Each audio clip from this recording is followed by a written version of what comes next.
you for sharing all of these details.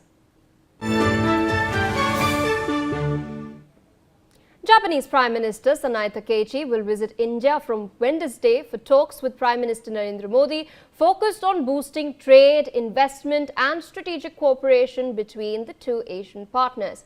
Now, this particular visit follows Prime Minister Modi's trip to Tokyo last year when Japan pledged to more than double its investment in India to more than $61 billion over the next decade, highlighting deepening economic ties. The two leaders will hold the 16th India-Japan Annual Summit, a mechanism under which the prime ministers of the two countries meet alternately. The summit will review progress across trade, technology, infrastructure, defense and people-to-people ties, while also addressing regional and global issues.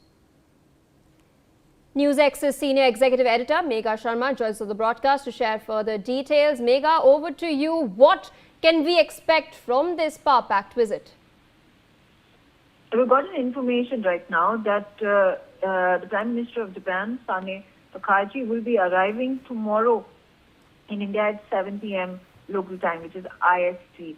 And the engagements will start only the next day, which is on July 2nd. It's 10 a.m. is when there is going to be a ceremonial reception that will be hosted, welcoming Sanae Takaichi.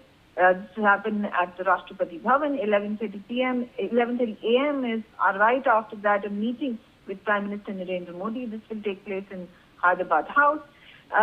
During that meeting, after that meeting concludes at 1:10 p.m. is when the MOUs are going to be exchanged in the presence of the two leaders. This is, of course, going to be followed by the press statements that are going to be made by Prime Minister Modi and the Japanese counterpart, Takaichi. And at 3 p.m. On 2nd of July, when she is going to be participating in a business forum.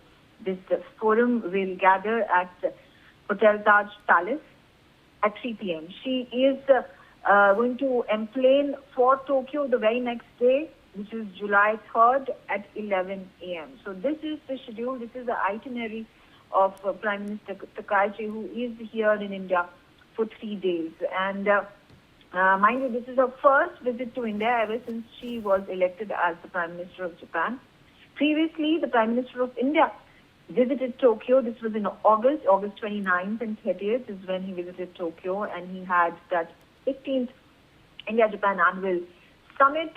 He was, of course, welcomed and greeted by the then Prime Minister of Japan, Shigeru, and that cycle of reciprocity between India and Japan has continued over the last 16 years now, since this is the 16th India-Japan Annual Summit. Of course, there are a number of matters that will be in discussion. There's trade, investment, more FDI from Japan, mobility agreements to be signed, but most importantly, the focus of strengthening the Indo-Pacific.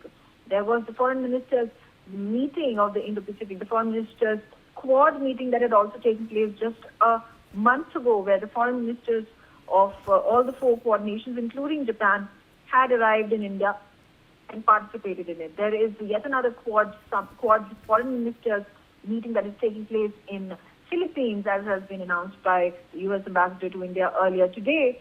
And this will take place in 2 weeks' time, where India's foreign minister as well as Japanese foreign minister will also be participating. So these are some of the key aspects that one can look forward to when this state-level meeting happens between the Indian and the Japanese Prime Ministers. All right, with that, I'd like to thank you for joining us on the broadcast, sharing all of those details. On that note, viewers, we tip into a quick short break. More news and updates on the other side. Stay tuned on NewsX.